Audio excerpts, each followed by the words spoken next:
Hi guys, this is Social Fire, and today I'm here with TEQ Beerus EZA. So I just finished this. The EZA started early this morning, and I just completed levels 1 through 30. I actually don't personally have a copy of TEQ Beerus at this time, but he does have probably one of the better EZAs in the game. Very big improvements, and he's really good once he is fully awakened now. So again, it dropped last night and it's going on through April 25th. So there's still plenty of time to complete the first 30 stages for at least Dragon Stones. Again, even if you don't have a copy of Beerus. You'll also get Awakening Medals if you happen to pick them up later on. And then depending on the stages, you'll get TEQ Hidden Potential Orbs for each level. Or you also get TEQ Grand Kais for completing levels 5, 10, 15, 20, 25, and 30. So every 5 levels, you'll get 1 to 2 or 3 TEQ Grand Kais depending on which one you complete. So about 11 total. That's enough to max out the SA for a TEQ unit, so that's also another reason why it's worth it. Definitely worth the grind here. So anything past level 31, like always, you can still pick up Zenny as well. So for this event, Realm of Gods units have the advantage. Also, Super and Extreme Intelligence types have an advantage as well. So for my team, while I do have Realm of Gods units and I am starting to build up a fairly strong Realm of Gods team, I didn't exactly have the ideal setup for this.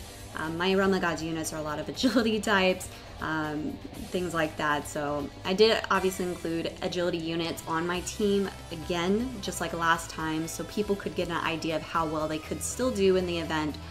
Because again, not everybody's going to have the optimal team for this, so you can kind of get an idea of how agility units are still going to do. Luckily, with this team, I didn't die once. I was able to complete it, so it's not too difficult.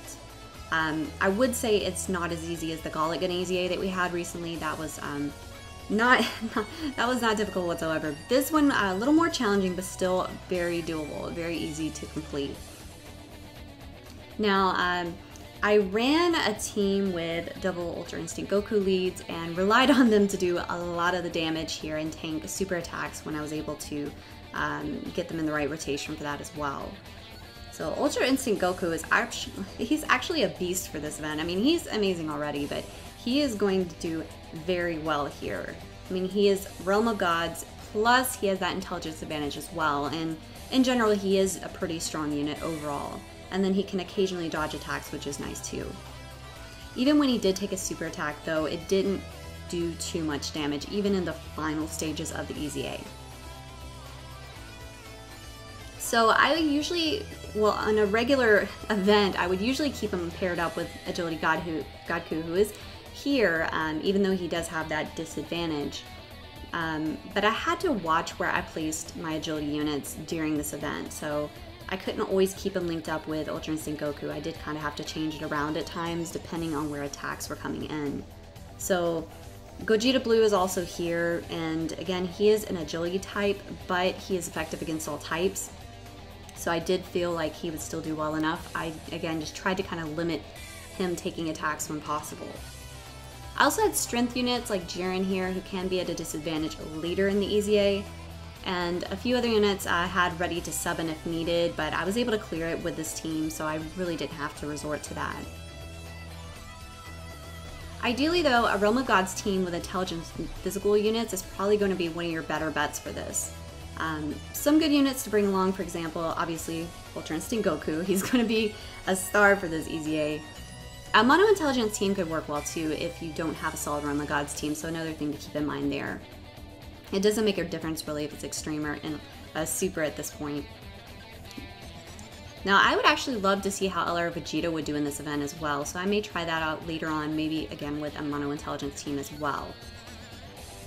Super Saiyan 3 Bardock could also do great here. He's great support for this event, and after level 15, Beerus really steps up his damage, so there could be opportunities to take full advantage of Bardock's passive. Intelligence Whis and Beerus, the intelligence version, could also do well in a Realm of Gods team here, and they link up well together. Even in Intelligence Godku, he could be a great option for this. I did pick up a copy for him recently, but I haven't fully awakened him or raised his SA yet, so I didn't include him on this. That's another reason why I have my agility version here instead of him. Now Intelligence Zamasu is a great option as well. he's actually a pretty good unit overall. And he reduces damage received by 40%, and then his super attack allows him to recover 7%. So that is something that could also come in handy in this event. So definitely something to keep in mind if you have him in your building teams for this. Now, if you're lucky enough to have LR Goku Black, he could also be a good option for this as well, since there aren't any specific restrictions or reductions against physical types. I, of course, don't have him yet, but that is another possibility as well. And then Global will be getting the Intelligence Goku Black soon, so I guess he could do well. So really, there are a lot of good teams you could do with this event. I mean, Realm of Gods is a fun category, so I always love when EZA has a Realm of Gods advantage. Those are a little bit easier for me, considering there are some teams that I'm still building up. But again, overall, this really wasn't too difficult. After level 3, Beerus gains 50% additional damage reduction against agility types, so you'll notice at times my agility units will definitely start doing less damage and start getting hit a bit harder, but they did relatively well overall. I mean, luckily they stayed alive, and I tried to minimize when they got supered on. But if you go past level 31, situations like that, they would definitely become a liability after a long time. Like, the further in you get, if you continue to go past 31, they would definitely have to be removed from the team. After level 9, SSRs, keep in mind, can only cause a maximum of 2 million damage as well.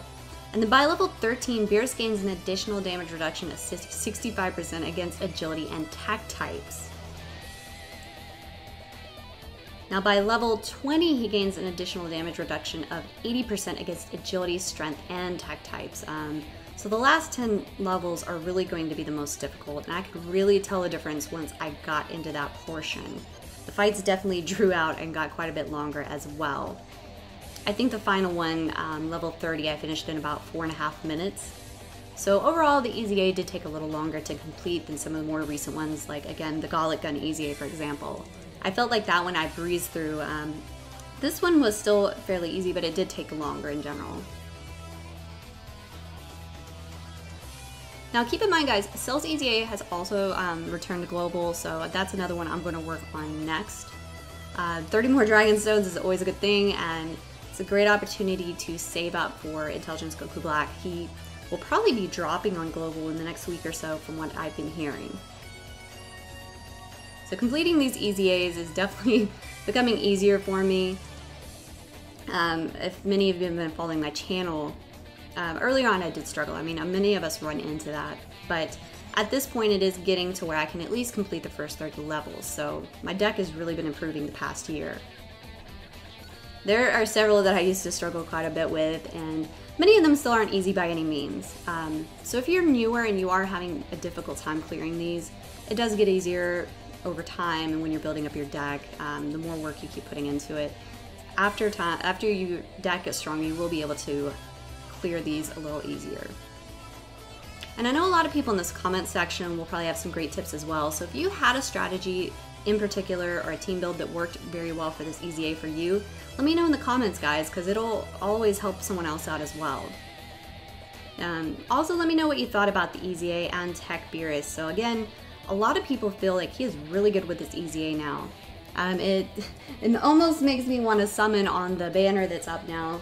On Global, there is an EZA banner currently up where you can pick up a copy of him, and I would actually love to try him out on a Realm of Gods team now. So I believe it also includes Perfect Cell and Intelligence Kid Buu as well. So again, that is going on if you want to summon on that for one of them as well. I mean, overall, this wasn't too difficult, like I said, guys, and it's really been interesting to see which units are getting EZAs and Awakenings lately. So you can really never tell what's coming next. I mean, on JP, Tackle and Frieza just got an EZA. He was already pretty good, but that EZA really improved the only areas he was actually weak on. So I'm actually interested to see what unit will be getting an EZA next. Playing on Global, we do kind of have that advantage where we know what's coming up. So obviously JP got the TEQ Beerus EZA a while back, and it's just dropped, which again I'm very happy about, as many of us are. And we do know of some of the upcoming ones as well, so again, it's always just interesting to see what's coming up here. But as you can see, the last level here, level 30, again, not too difficult. I tried to watch my rotations, and like I said, just keep my agility units out of the way. And I mainly relied on my Ultra Instinct Gokus to, again, inflict most of the damage here. And LR Vegeta Blue still did a decent amount of damage as well, which was also helpful. But you can tell at this point, all of my units were taking quite a bit more damage. So this last one, I was really trying to be careful here. But overall, it was a lot of fun. Like I said, these EZAs, it's a great opportunity to learn a bit more. And, you know, it's free Dragon Stones at the end of the day. So it's always a good thing there, especially if you're free to play. So anyways, that pretty much wraps it up for this EZA, guys. Again, let me know in the comments what you thought about TEQ Beerus EZA, any strategies or team builds that worked for you guys. If you haven't already, be sure to like and subscribe, and I'll catch you guys next time. Thanks for tuning in. Bye.